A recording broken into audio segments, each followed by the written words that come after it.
Hello, good morning. It's Robert Harris from Rocky Mountain College, and I'm here with Pam Thompson Connolly. And Pam, I'm so thankful for you being willing to do this interview and just getting Rocky community up to speed on what's happening for you since the last time you were here at Rocky. So let me just start off with the first question. And Pam, please describe your journey after Rocky or after RMC. Well, after I graduated Rocky, I stuck around for a year as the enrollment counselor and then went to be the youth pastor at Calgary First Church of the Nazarene. And then in 2001, I moved down to Kansas City to study and earn my Master of Divinity at Nazarene Theological Seminary. Then I moved to Central Ohio, where I still live today. Go Blue Jackets. The last 15 years, I have served as the pastor at Milford Center United Methodist Church, which is a congregation of about 40, just right outside of town here, in a beautiful historic church. We have a very active food pantry and take serious the task to feed those around us. I'm married, been married for 21 years to my husband, John, and we have two kids, Anne, who is a graduating senior this year, and our son, Ben, who is just finishing his freshman year.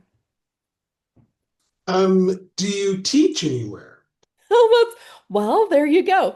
So I've taught the last 16 years at Indiana Wesleyan University online in the religion and theology field in Bible. It's been delightful. And actually, Dr. Oak's son was one of my colleagues for a season. So it was fun to make that connection.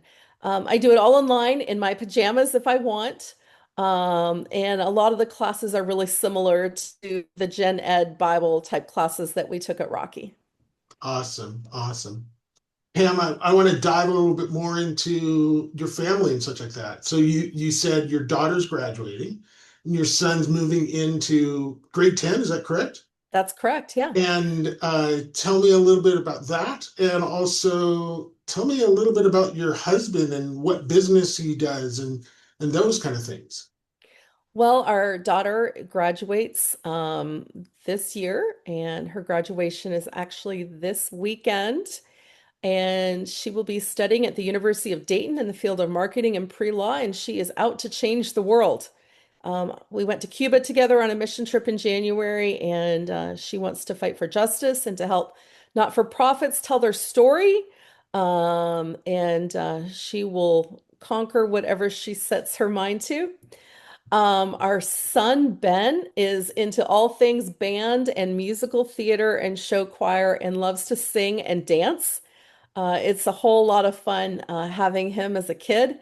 And he's just easy-go-lucky and just lives for the next thing and is so kind. And it's going to be fun to see what God does in his life too.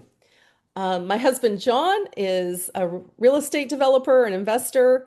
We have some apartments, a car wash, and our newest endeavor is a chocolate and coffee shop, which is an absolute delight with fresh roasted coffee beans and all the drinks, and of course, some delicious handmade chocolates. Wow, coffee and chocolates.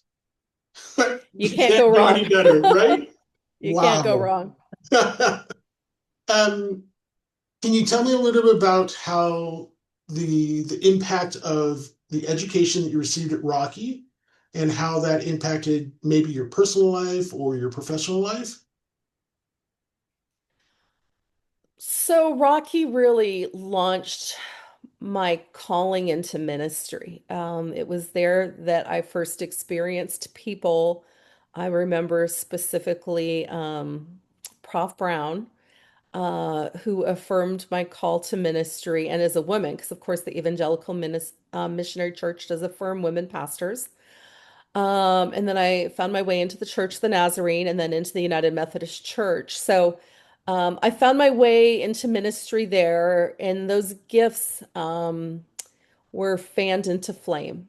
And through Mm. different classes, whether it was a theology class with Mark Mealy, learning about different atonement theories, or the nature of God and the Holy Spirit, or just fundamental theology basics, or youth ministry classes with Carrie Belt, really learning how to love people and see them where they're at, and the foundations of working with volunteers and all of those, or Melody Dimert's Old Testament classes, and some of those still really stick with me.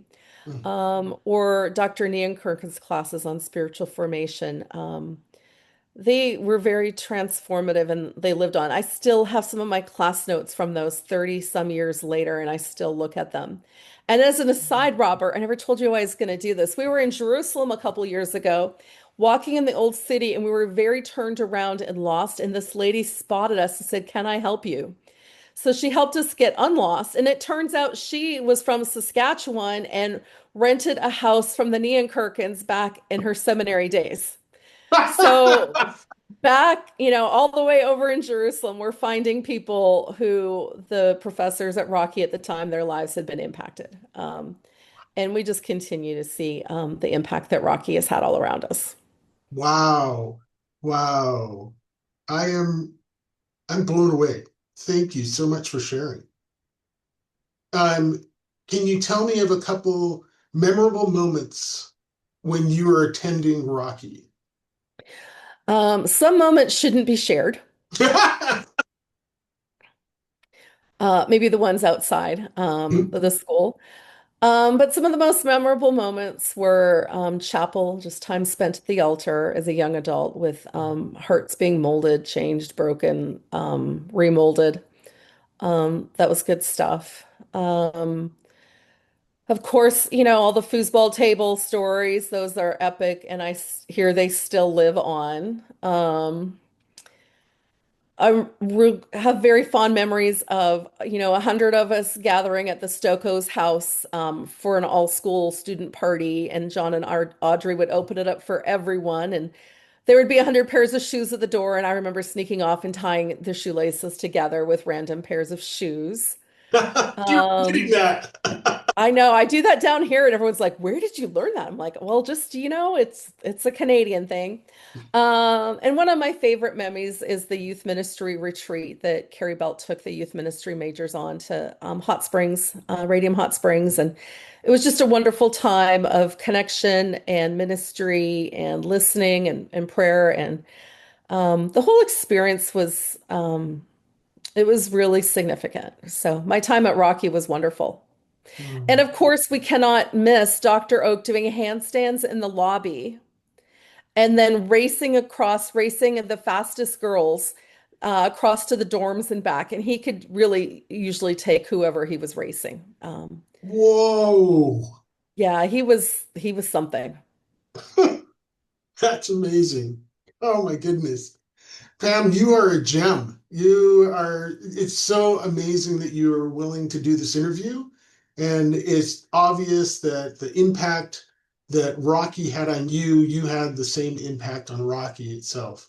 When I talk to different people who are here, President Mike Swam and Dr. Brad Teigen as the academic dean here at Rocky, they just have so many memorable times being around you and being a student with you.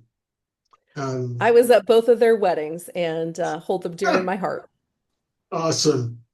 Well, I hope that you have a blessed rest of your day and that the celebration of your daughter graduating goes just perfect. Thank you so much for being willing to do this. Thanks, Robert, and blessings to all of you too. Awesome.